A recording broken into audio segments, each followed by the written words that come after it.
It is Wednesday. Yeah, right. It's Wednesday. That means it's time for your money. And joining us, as always, is Colin Evans with Evans Financial Group. And Colin, the question isn't how much you've saved, it's whether you have a plan. And I know we talk about this topic a lot, but it's very important. And how do you know if you've saved enough?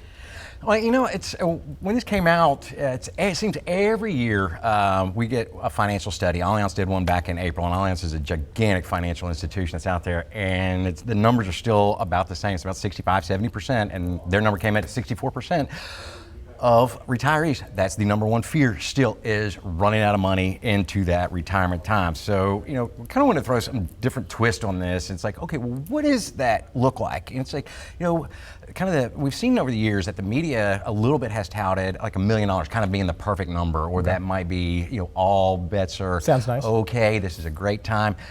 But everybody's number is going to be different. Right. You know, if your retirement plan is, I want to stay home and I want to work with my church and I want to garden and do stuff like that, well, yours are going to be a entirely different picture than the jet setter that wants to, you know, be in Italy and Spain and check out the country. You know, that's the stuff I want to go do. Yeah. And see, I would rather sit at home. But you know, one of the key things that we don't want to have people is to do a comparison. And what we mean by that is, you know, hey, I heard Bob's retiring from work and he thinks he's got enough in his 401k. I think I can too.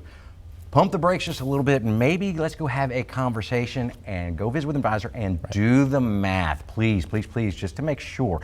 This is also a great time when you visit with an advisor to do what we call a mock retirement. And this is when we're coming into the last couple months before pulling that plug, they would say, why don't we live off of those assets that we plan on living off of in retirement, just to see how it goes. What's this going to be like with bill pay, and we're pretending like there's no income coming in and we're living off of assets. We're trying a true mock retirement, you know, and putting this in a plan is a true thing that boosts the confidence. And there was an Investopedia study that was done, and oddly enough, less than 23% of people through retirement actually truly have a plan that they put in place. Right. And you know, when we see this $1 million number that gets thrown around, here's the other side of that. It's like the average between 65 and 75 from Investopedia that people are going into retirement is $200,000. Is what they're going into it. So this $1 million number might not be the case necessarily.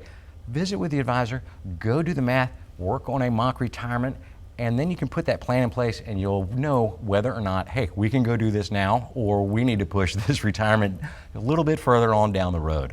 Well, you know, we talk about having a plan and being prepared and saving all the time. And the fact of the matter is, life is crazy, right? Especially in the working years. And we talk about the AC breaking or the car breaking down, and you need new tires and all those things. But when you get to this point of retirement, you don't really want to fly by the seat of your pants. Yeah, and it's because this is a scary step. This is a brand new chapter, and this could be a brand new book. You know, it's like, this is a what is next. You know, if my 20, 30, 40 years of working could have been my identity, and now we're just going to completely cease that, and now every day is a Saturday. Which does sound nice. Now, it does. This could be a great thing and a great new chapter, but let's prepare for it. Right, and if someone does want to get prepared for it, they should. How do they get a hold of you guys? Absolutely. You can find us at www.evansfinancial.com, or kick an email over to us at info@evansfinancial.com. You know, we mentioned Saturday's football. Courtney needs to work on the ball security there. We had a little fumble over there on the other side of the studio, but we'll be all right. Let's go to Patrick now.